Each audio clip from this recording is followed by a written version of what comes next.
Waste Bengal में जो वक्फ board को लेकर राइट्स हो रहे हैं, ये आखिर है क्या?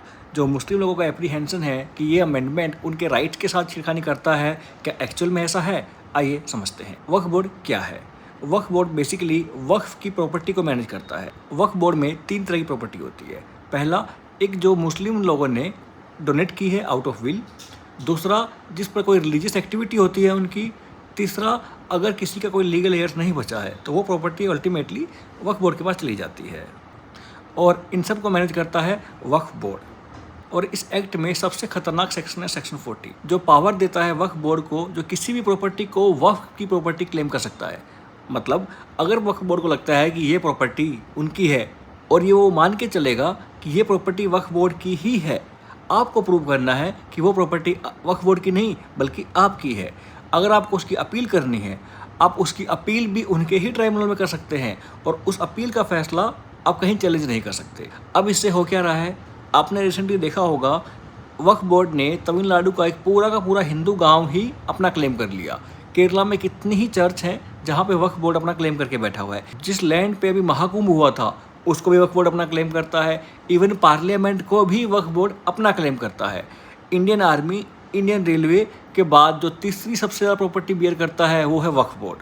अब इस नए अमेंडमेंट में सबसे पहले जो सेक्शन 40 की पावर है, इस पावर को हटा दिया गया है। अब क्या है, हर चीज़ का, हर प्रॉपर्टी का, हर क्लेम का सर्वे होगा। उस सर्वे में पता लगेगा कि प्रॉपर्टी एक्चुअल में किसकी है, और साथ में ही आप वक्फ बोर्ड के फैसले को अब आप चैलेंज कर सकते हो हाई कोर्ट में। जो भी प्रॉपर्टी वक्फ बोर्ड की है, अब इस एक्ट लगने के बाद वक्फ बोर्ड को विदिन 6 मंथ सारी की सारी प्रॉपर्टी एक पोर्टल पर डालनी पड़ेगी, जहाँ पे दिखेगा कि उनकी कौन कौन सी प्रॉपर्टी है, ताकि कल को फ्यूचर में कोई और प्रॉपर्टी पे क्लेम ना करे और अननेसेसरी उसके लिटिगेशन स्टार्ट ना हो जाए, केसेस स्टार्ट ना हो जाए। एक और मेजर चेंज जो आया है वो आया है एंडाउमेंट को लेके। मतलब जहाँ पे अगर किसी का कोई लीगल वारिस है, फीमेल लीगल वारिस है, तो उस केस में वो प्रॉपर्टी ऑटोमेटिकली वक्फ बोर्ड में नहीं जाएगी, जो पहले ऐसा नहीं था। पहले क्या था, अगर कोई मेल लीगल हेयर नहीं है तो वो प्रॉपर्टी ऑटोमेटिकली ही वक्फ बोर्ड की हो जाती थी। तो जो लोगों का एप्रीहेंशन है कि उनके धर्म के साथ छेड़खानी की जा रही है, ऐसा नहीं है, बिल्कुल गलत है। एक और बड़ी बात, ये एक्ट रेट्रोस्पेक्टिव नहीं है। मतलब जिस दिन से ये इसके इन्फोर्समेंट की डेट आएगी उसके बाद लागू होगा। उससे पहले, आज से पहले जो कुछ हो चुका है उन सब चीज़ों पे ये एक्ट एप्लीकेबल नहीं होगा।